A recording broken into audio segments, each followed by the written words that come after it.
Teman-teman sekalian yang dirahmati Allah Subhanahu wa taala, yang semoga selalu dijaga hatinya oleh Allah Subhanahu wa taala agar selalu thiqah billah, agar selalu percaya dan yakin kepada Allah Subhanahu wa taala.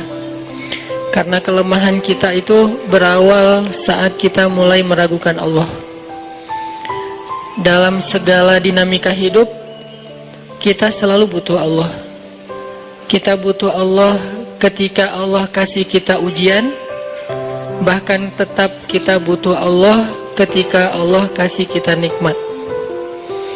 Kalau kita butuh Allah saat diuji, agar kesabaran kita terjaga. Karena orang yang tidak ditemani atau dibersamai oleh Allah Subhanahu wa taala ketika dia sedang diuji, maka dia akan mudah untuk berkeluh kesah, bahkan berputus asa. Kebersamaan Allah kepada dia saat dia diuji itu adalah Allah Subhanahu wa taala menghibur hatinya. Allah Subhanahu wa taala menenangkan hatinya. Allah Subhanahu wa taala menghidupkan hatinya dengan nikmat iman. Ala bidzikrillahi tatmainnul qulub. Innamal mu'minun idza dzukirallah wajilat qulubuhum. Bukankah dengan mengingat Allah hati menjadi tenang? Dan orang yang beriman apabila diingatkan dengan nama Allah, disebut nama Allah, maka hatinya akan bergetar. Ini bentuk Allah membersamai hambanya ketika dia dalam keadaan diuji. Allah menghiburnya dengan kalimat, alam yajidka yatiman fa'awa wa wajadaka dhallan fahada wa wajadaka ailan fa'aghna. Allah menghiburnya dengan kalimat, inna a'tainakal kautsar.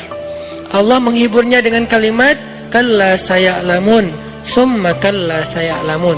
Allah menghiburnya dengan kalimat, la tahzan innallaha ma'ana.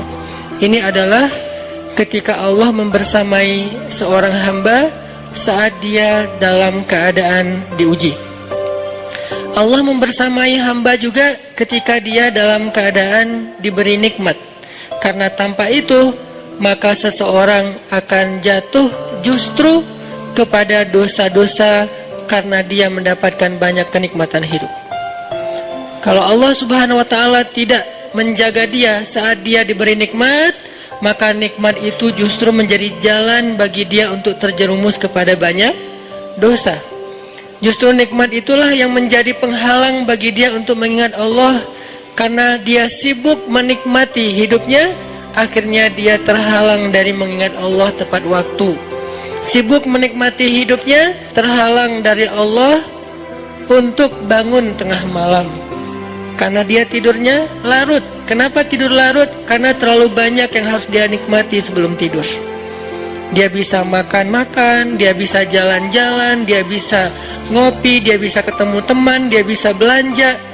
Bahkan dia nunggu midnight sale untuk bisa menghabiskan nikmat yang Allah kasih kepada dia. Sehingga akhirnya tidurnya terlalu larut, lalu dia tidak bisa bangun untuk menghadap Allah, curhat kepada Allah.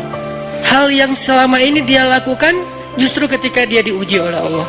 Ketika diuji oleh Allah, mudah bagi dia bangkit tengah malam, curhat, sujud panjang, menangis dalam doa. Ketika Allah kasih nikmat, curhatnya hilang, malamnya lelap, sampai bahkan subuhnya juga kelewat. Ini kalau Allah nggak membersamai seorang hamba ketika dia diberi nikmat. Sehingga orang yang seperti ini, kalau dalam keadaan seperti ini terus-menerus dalam jangka waktu yang lama, nanti dia akan terjebak di dalam istidraj.